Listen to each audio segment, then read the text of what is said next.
Good afternoon. Thank you all for being here.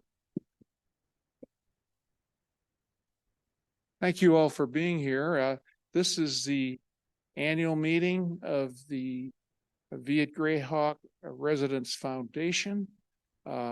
We have a quorum and we will start our meeting. All the directors are here except for Steve Pakula, who is currently in the hospital.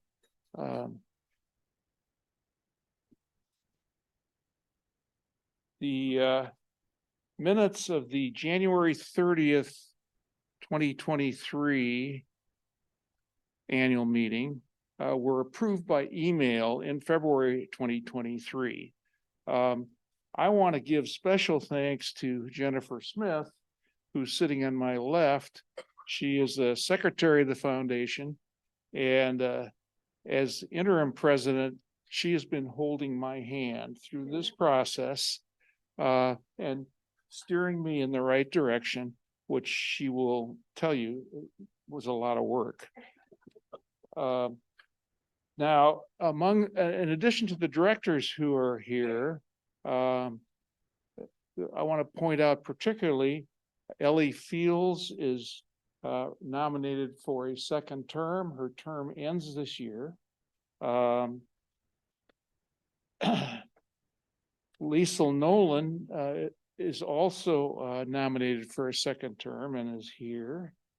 And Roger Pelham is nominated for a second term. We have two new directors who are here, three new directors, really. One is known to you. That's help me out. Marilyn, yeah. Marilyn Slovak, who has been a director before, but is a new director this time. Rod Houston is here, who is taking over the remainder of Ralph Lipfort's term.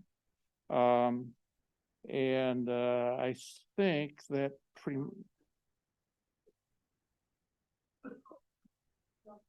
Oh, Joan, yeah, I'm sorry, Joan, thank you. Who is a true new director.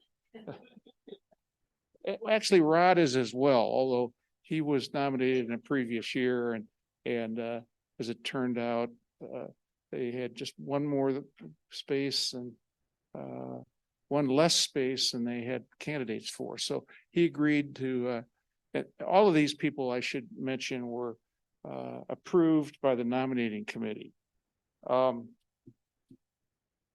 Now, the principal business of our foundation, as you know, is to provide post-secondary scholarships for the qualified employees of the Viet Greyhawk and for their dependents. And then the equally important function is to raise the funds to pay for these scholarships. And almost entirely this is coming from our donors, people here living in V, some of whom have been supported the foundation for many years very generously. There's a small amount of money that comes from other sources, but basically our funds come from our donors. And we thank you, donors who are here, and the other donors as well. The scholarship committees continue to be very involved in selecting and monitoring the scholars and adapting to changes in the process with the introduction a few years ago of the electronic age. To give you an idea of where we've come, in our first year, which was 2003, 2004, we funded 6 scholarships with a total expenditure of $7,200. In 2023, we funded 22 scholars, 13 employees, and 9 dependents, and spent over $200,000. In total over the years, we have spent well over 2 million, I believe. The number of scholars currently is down a little. That's sort of an after effect of COVID, but probably even more so the fact that the dining rooms were closed for over 6 months. And so there were less employees here, and therefore less people who were working here and form the bulk of our scholars.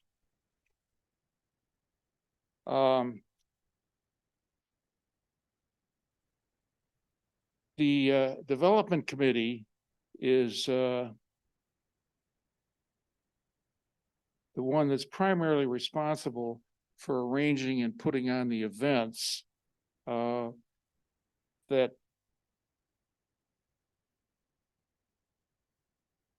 return that raise money, or and also a very important function is that they get our new residents to learn about the foundation and how they can be part of the foundation and can support it. Paul Raschelbach will be talking more about that. The Community Projects Committee selected a very deserving school, Greenway Middle School, as a focus for our efforts and donations last year. Marilyn Herrera is here and will talk about the success of this program in 2023, including the Arizona Tax Credit Program, which from the V provided a great deal of extra funds for the schools that we support. The Governance and Nominating Committee is charged with conducting the search to replace existing board members, and will be recommending 5 for the open positions. These include 3 current directors, as I've mentioned, who are applying for a second term. All of the candidates have been recommended by the committee, and Bob Capel will discuss this further.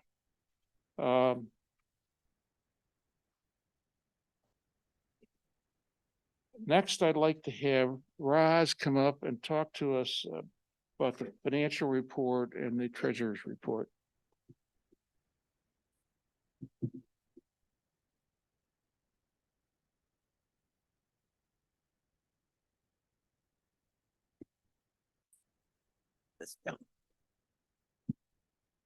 Okay, I'd like to thank everyone for coming, and especially thank everyone for your generous donations that makes the scholarship program a reality. The income for contributions for 2023 amounted to $346,254. This exceeded our budget of $270,000.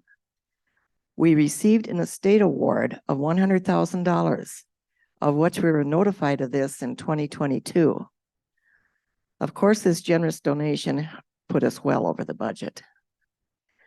The scholarship golf tournament held in September earned us over $5,000 in donations. Investment income of interest and dividends amounted to $43,307, and our gains came in at $68,850. I would like to add that we invested $200,000 in CDs at Northern Trust Bank. Then they yielded 5.4 in interest, and this amount came to $5,300 of interest earned only since August 1st. So we did well with the CDs, and of course it is FDIC insured. Our major expense for the foundation is, of course, scholarships, and we granted $194,000 and some in scholarships, and that figure is net, as some of the designated university refunds us what is given back to us in returns for dropped classes or changed schedules. Community Projects awarded Greenway Middle School $5,848 for their extra classes. So the total program expense amounted to $200,294. Our administrative expense amounted to $23,395. This gave us a total of $234,721 of income over expense. Our assets of Bank of America checking account, Northern Trust CDs, Northern Trust investment account, and other assets amount, and that's our net worth at the year end, $1,252,000. I said that wrong. $1,252,244. Our Northern Trust value as of December 31st and 23 is $939,839. Compared to 22, which was $887,761. This shows an increase of $52,079 over the year in the investment account. We did have an in-house audit last October 6th, and everything was found to be in order. And we had a total outside review completed by the CPA firm with Gregory Coy in March, and all those findings were found to be in good order. If anyone wishes to donate by direct deposit through their personal or retirement accounts, we can easily accommodate that. And if anyone is interested in using this method, just contact me and I'll send you the instructions. And by this time, all the donor confirmation letters have been distributed.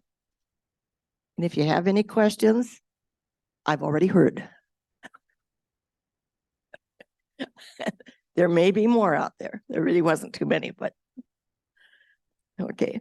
And so the only thing I can say is we've had an excellent and successful year, and our generous residents made this all possible. So thank you all again.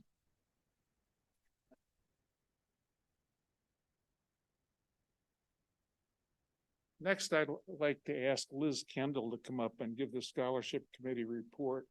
I think she will give us a feel of what this really means to some of our scholars.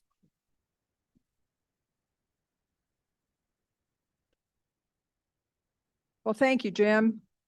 Welcome, all of you new residents. We hope we're going to educate you a little bit about what the foundation's main mission is. And if you have questions and concerns, certainly look at the Touchdown website so that you see our page so you can see all the details. But today, I'm going to tell you about this last year. It was quite a year, and it was a good one, but very busy. Today, I'm going to summarize our scholars' demographics. I'm going to tell you about the expenditures, although she's really given you the real nitty-gritty, and about our program's evaluation, and I'm going to share a scholar story with you. We had 22 applicants that we funded this year. 18 were returning scholars, 4 new applicants, 11 were 4-year scholars, 6 were 2-year students, and 5 were in graduate or PhD programs. 13 were employees, 9 were dependents. They were enrolled in 8 different institutions. The departments from which they came, both the parents who are the employees, as well as the employees themselves who are scholars, 10 were from dining. That included kitchen, servers, care center servers, and culinary. That's a lot. 6 were from the care center, from the nursing division, 2 engineering, 2 resident services, and 1 each in accounting and human resources. The scholars' focused studies included 14 focused in healthcare, amazing, nursing, PharmD program, PA, psychology, biology, medical science, sports medicine, exercise science, and nutrition. You know, what a wonderful thing and great needs that's out there. 2 were from business, 2 in engineering, 2 in graphic design, and 1 each in hospitality and aiming for immigration law. The graduates in 2023 included Casey Molino, who graduated in June of 23, Kelvin McCabe and Devin Duro graduated in December of 23, and 5 are poised to graduate this spring, 2024. Our year-end scholarship program funding totaled over $200,000. We gave $97,955 for fall funding. Spring was $68,800, and summer was $18,830. Now, we did an evaluation all along the way of 3 different areas: the computer program, our workload process, and policies and procedures. So we reevaluated this second year of our computer platform use, and we found the following advantages. It saved a whole lot of trees. 24/7 access to the applications and timed records of deadlines and the activity of the applications. So we made a recommendation to continue the online application process and receive board approval in December. So we're going with it.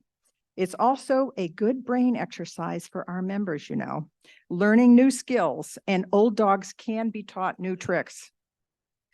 The workload process we looked at, as in we did in 2019, we reached out to the Arizona Community Foundation, Sagewood, and 2 of our V scholarship programs, our sisters, Silverstone and Palo Alto, to evaluate the strategies of other programs to see, and also engage with Arizona Community Foundation to administer the program, possibly to relieve or improve the committee's workload. We evaluated the operational tasks, the policies, and the procedures, and we identified the loss of advocacy, the loss of attention and guidance that would really be significant for our scholars and our residents. So we concluded that the foundation's resident-driven administration of our program should continue without outside management. Then we looked at the policies and procedures, and we adopted actually 2 initiatives from some of the other programs.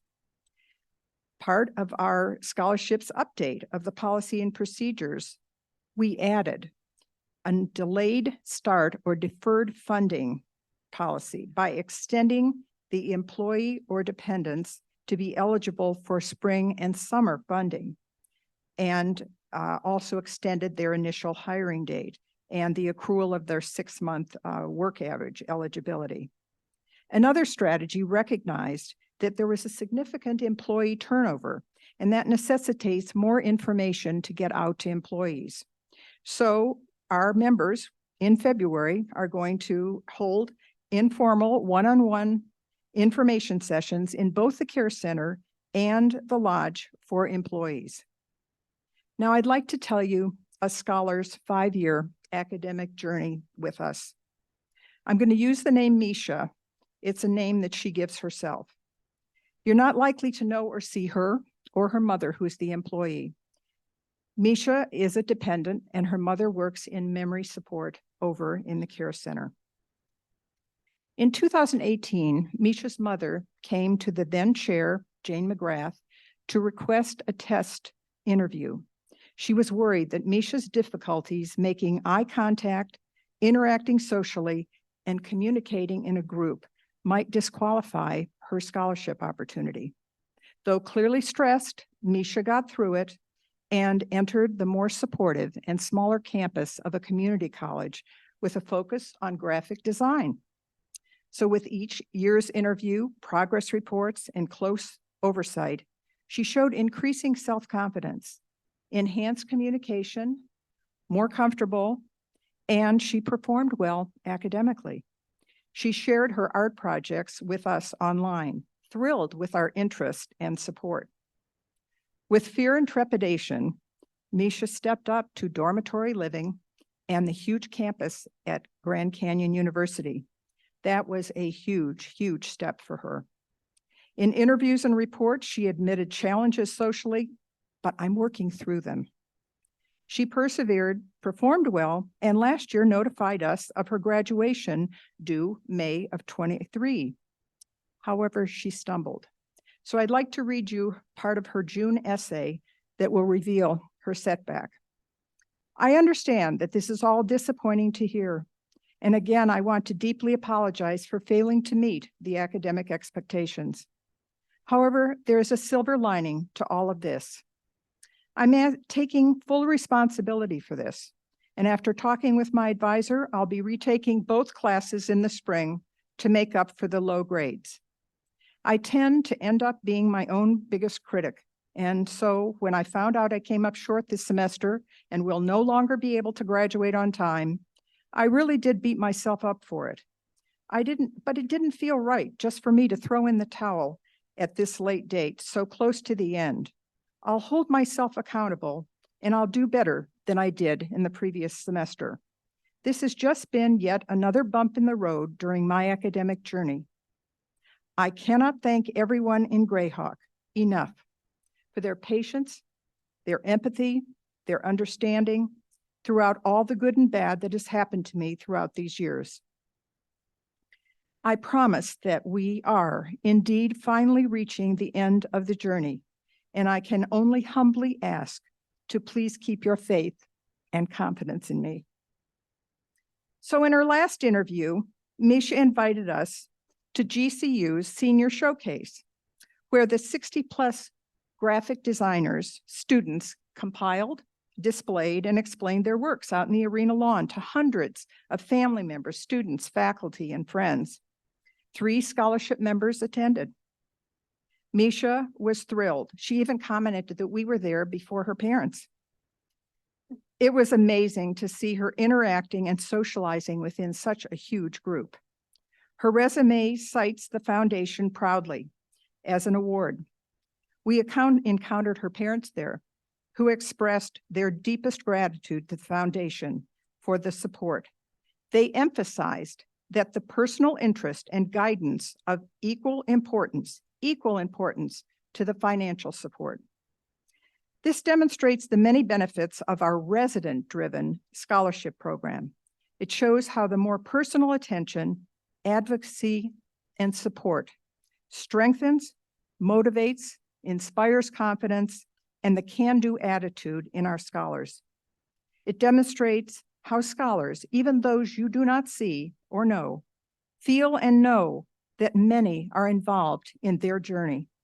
It attests to the need for the scholarship committee members' educational experience, identifying special circumstances, accommodating these, and guiding the scholar through the best individual academic track that bodes well for their successful outcome. This also validates how care and mentoring within the parameters, rules, policies, deadlines, and procedures teaches scholars that there are consequences of actions. Misha learned life's lessons and how much the foundation's personal and financial support has meant to her and her family. Serendipitously, Misha gave out keychains as a favor at the showcase. How very appropriate, because you all have given her the key to her future. Misha's story is one of countless others since 2003, most of whose details you and I will never know. Every one of you who has donated $1, take credit, pat yourself on the back. Your generosity and generativity and personal attention to scholars whom you do know and see have inspired and changed the lives and futures of many scholars and their families.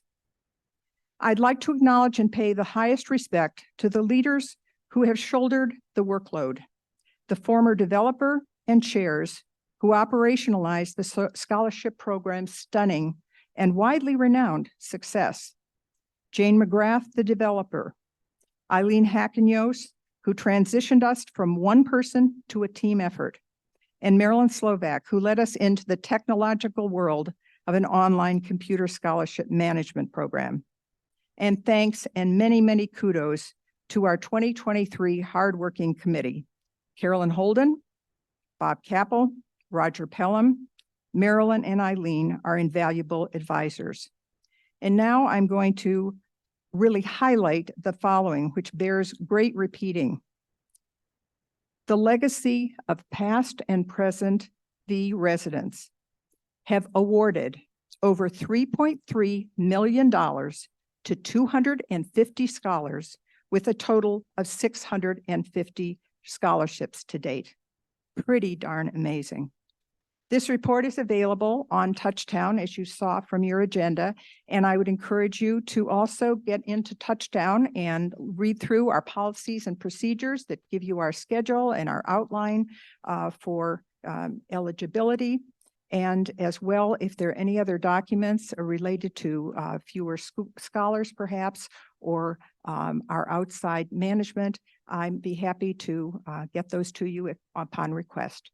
And I also have Misha's, what she displayed in her showcase event, and her resume that's, as I said, so proudly acknowledges the foundation. Thank you very much.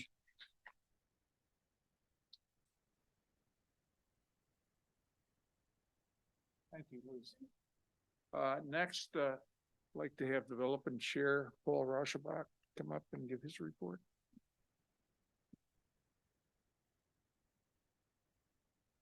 Thanks, Jim. That's a hard act to follow with all the activity that the support that the scholarship committee provides for to the organization. But thanks. I'm as Jim said, I'm Paul Rauschenbach, the head of the development committee. I was elected to the board last year, and somebody came up to me and asked me, would I be development chair? And I said, that means raising money, asking people for money. I don't know if I want to do that. But guess what? I did, and it was lots of satisfaction. And I'll tell you that that it was the easiest part of the job because of the generosity of all the residents. And it just, as Raz said, we were very successful. We've had over 80% of the residents contributed this year to the program. And I think that says, at least looking back at statistics, that's as good as or is better than we've ever had before. We had but the main part of the development committee is not necessarily raising the money. That's a big part of it, but it's also managing the events. And one of the things, and the communications, and one of the things that we do is provide communications with the members, trying to keep the members up to date on the activities of the foundation, articles in the V magazine, direct correspondence from the various officers, and keep you appraised of what's going on. The other thing is the events that we put on. We put on five events, and the first that happens in the beginning of the year is the leadership dinner, which is a great opportunity for us to recognize the people that contribute at the leadership level. This is, and last year we had 188 residents that contributed at the leadership level. We had to have two dinners of 90 people. It was a great opportunity for everybody to see the success of the program, listen to some of our scholars talk about the success. This year is going to be a little more challenging in that with the redecoration and the layout of the restaurant, we're going to have some challenges in finding a place for 100 and I think it's at 165 this year at the leadership level. So we're going to have to come up with some different approach, and we're working with Greg on that. And that's right now TBA. But we will have a recognition of the leadership folks. The other thing that we initiated this year, picked up from activity last year, was to go outside of the foundation, outside of the residents, and ask for contributions from people and companies that participate with the V. And thanks to help from Yannick and Michelle, we went out to 25 of the top vendors in to the V. And had limited success, but we're going to continue to work on that to expand our fundraising outside the level. One of the things that the scholarship committee is involved in is providing biographies for the of the scholars. And this year, the committee interviewed all the scholars, got to know them, wrote up biographies. We put them together along with their photographs and put it for the first time in a booklet, which you all got distributed. Was all distributed in September, not only to the independent residents, but also to the care center that also contribute to the program. We have the annual golf tournament or putting tournament, which is a fun activity, which we get some portion of our contribution from. And this year, it turned out quite nice. Although we didn't have the facilities that we had it out in the patio, the pool area, and we also included a dinner as part of it, and it worked out extremely well. And we're hoping to even expand upon that. We've renamed it the Foundation Annual Tournament. We've added prizes to and we added a plaque to recognize the winners of the tournament each year. Another event that we have is the Scholar Resident Brunch that was held in the end of October around the pool. Great, beautiful venue. Great opportunity. We had a nice turnout of the residents, and we had about a little more than half of the scholars showing up, in addition to their parents. Many of the parents were there, and we had this scholars speak. And we also had interesting, one of the parents spoke and talked about how important it was to both her daughters. Was it 2 daughters? Is that right, Liz? Yeah. Yeah. Two daughters that were involved in the program. So it's a great, and it was a great opportunity for you, the residents, to get to know the scholars better, and the scholars get to know them better. And the last event that we do is the new residents dinner, which we talked about. It was brought up before. This is a great opportunity for us to expose all the residents the new residents to the foundation, explaining what it's all about. Get to know a few of the scholars, and we had great turnout. There were 46 new residents and 38 showed up. This was at the middle of December last month, and it was a great program. I want to thank all of the residents that have volunteered to support these programs, and particularly I want to identify the members of the Development Committee who worked tirelessly in putting together, supporting this activity. Carolyn Holden, Marilyn Kahn, Liesl Nolan, Edie Randall, and Rosamond Stern all worked very hard in helping these activities being put together. So thanks again for your support. I think I'm going to be continuing in the position if I'm a good boy. and I will look forward to working with all of you. Thanks a lot. Thank you, Paul. Next, I'd like to ask Marilyn Harrer to come up. Her function is to head up the adjunct project for the foundation, because we do stuff besides just scholarships.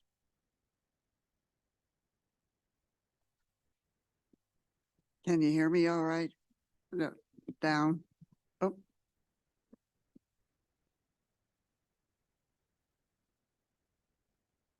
Is that better?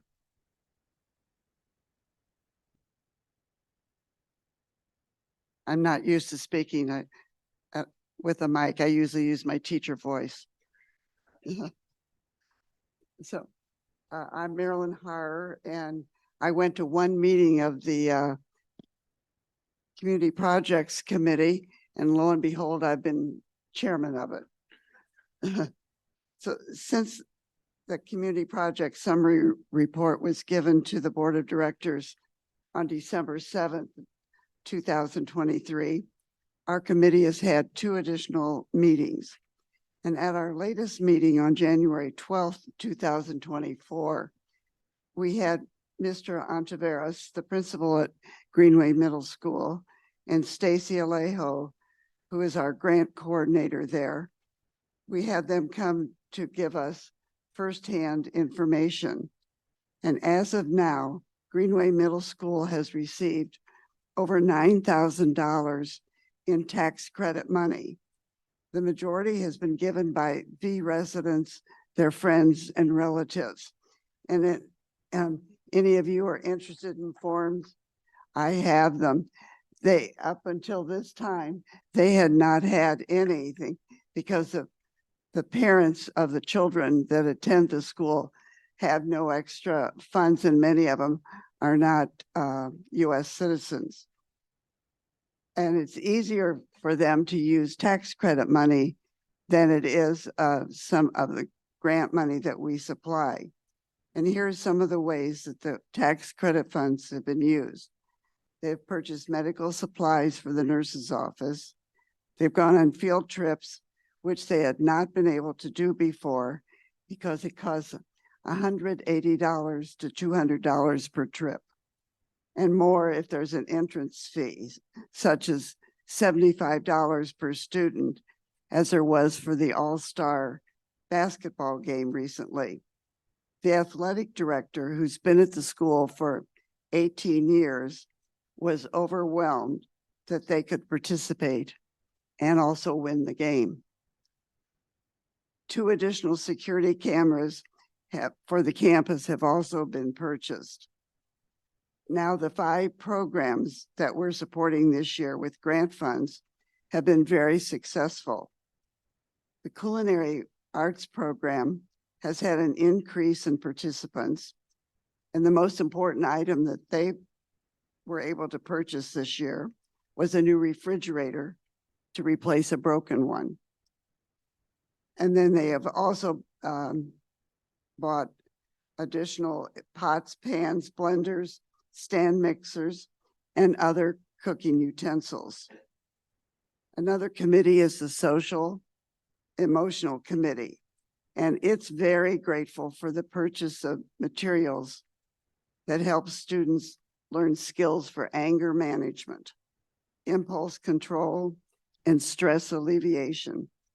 Many of these students have a trauma history, and their purchases have included stress balls, bean bags, fidget spinners, which allows students to learn necessary skills for success in the classroom. And we support the AVID program, AVID. The letters stand for Advancement via Individual Determination. And our funds make the reach for college a reality. Usually the participants are the first in their family to want to go to college.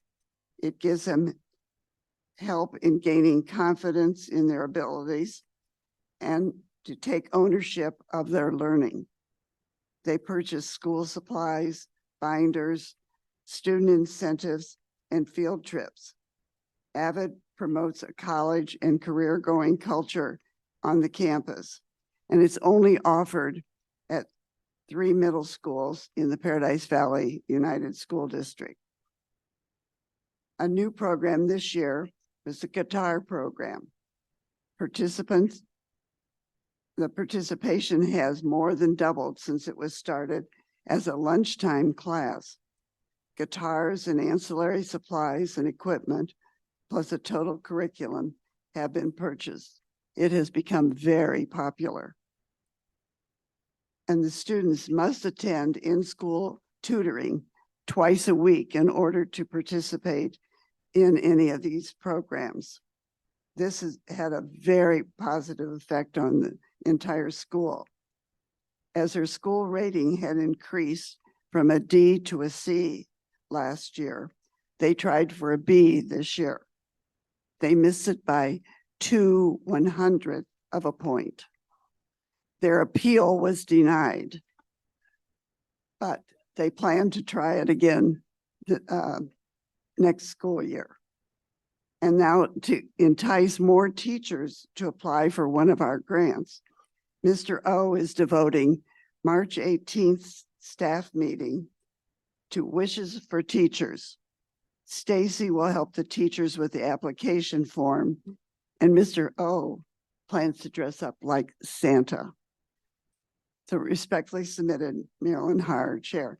And I have extra forms, tax credit, if you're interested in any of them, just let me know. Thank you.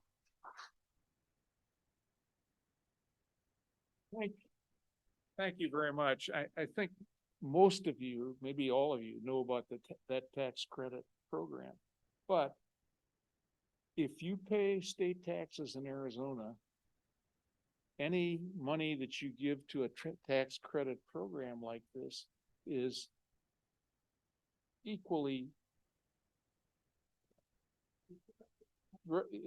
you don't pay state tax. You get that credit on your tax form. So thank you. Next, Bob Capel is gonna come up and talk to us about the committee and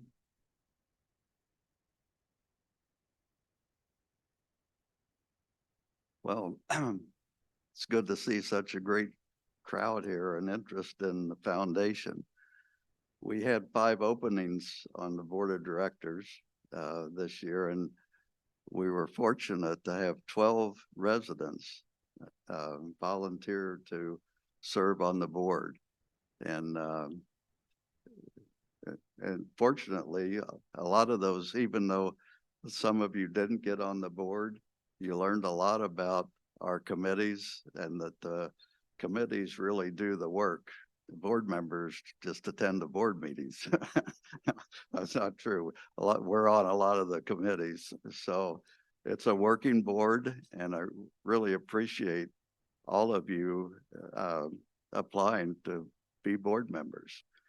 The nominating committee did select 5 people to present to the board of directors as nominees for these positions. As Jim mentioned, Ellie Fields is on the board currently and applied for a 2nd term.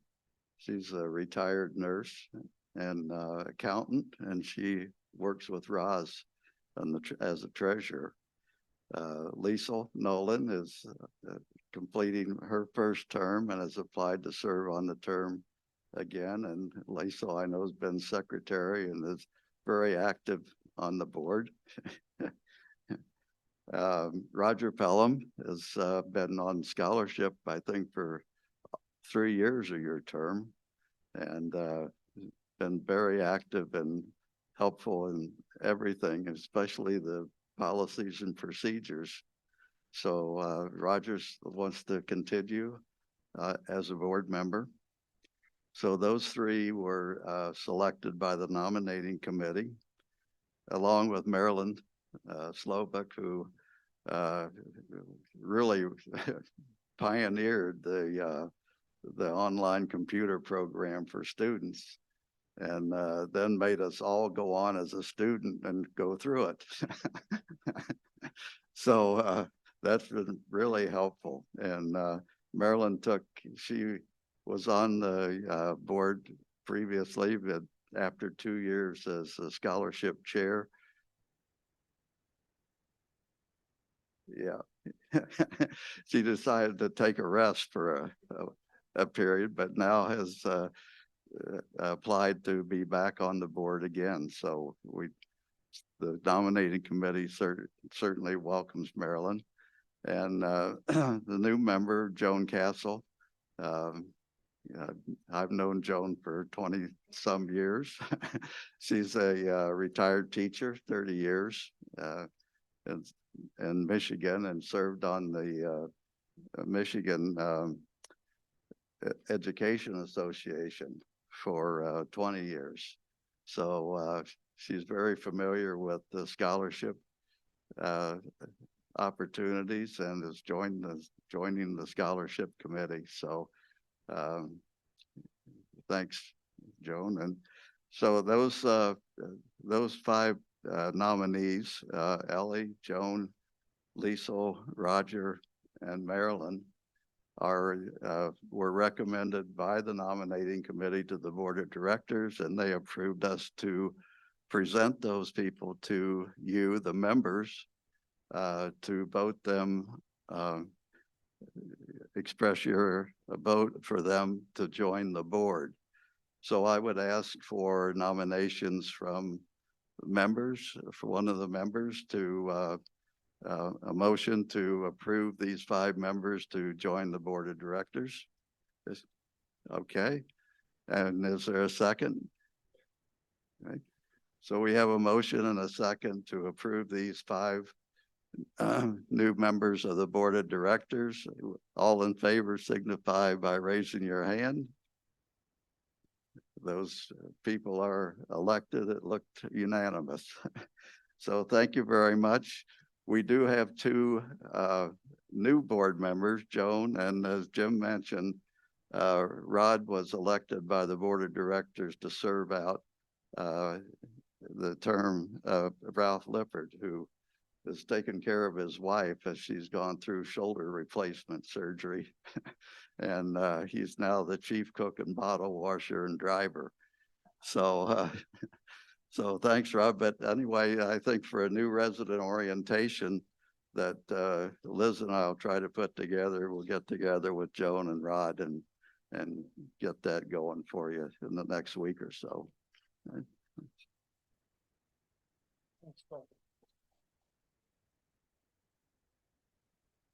The board has approved the new members to the foundation board.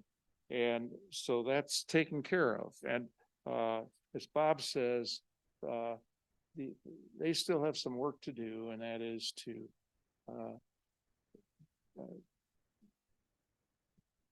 conduct some training for the new people coming on the board, but also to at our next foundation meeting to elect the officers for the board, and that will be done next month. I think that we have covered just about everything we need to. I want to once again recognize the work of all the committees and thank them for the time they've put in and the effort. And then we once again want to thank the residents for their generosity. And it's been pretty amazing how our residents have supported the foundation. I have one other thing I'd like to bring up, and that is that Liz Kendall, who you all know and who's spoken here today, has been involved with the foundation in a leadership position for 6 years. And this is her last meeting as a member of the foundation board. And I think we all owe her a great debt of gratitude for what she's done. And I have a small item I'd like to present to her. It's not going to be a bottle of wine because that wouldn't really appeal to her, and I know that.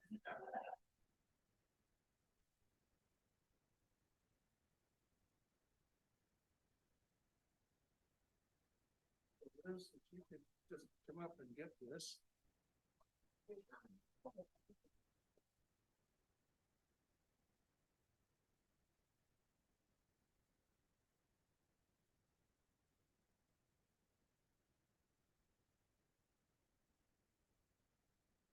I think that we have completed our meeting. Is there any other business to come before us?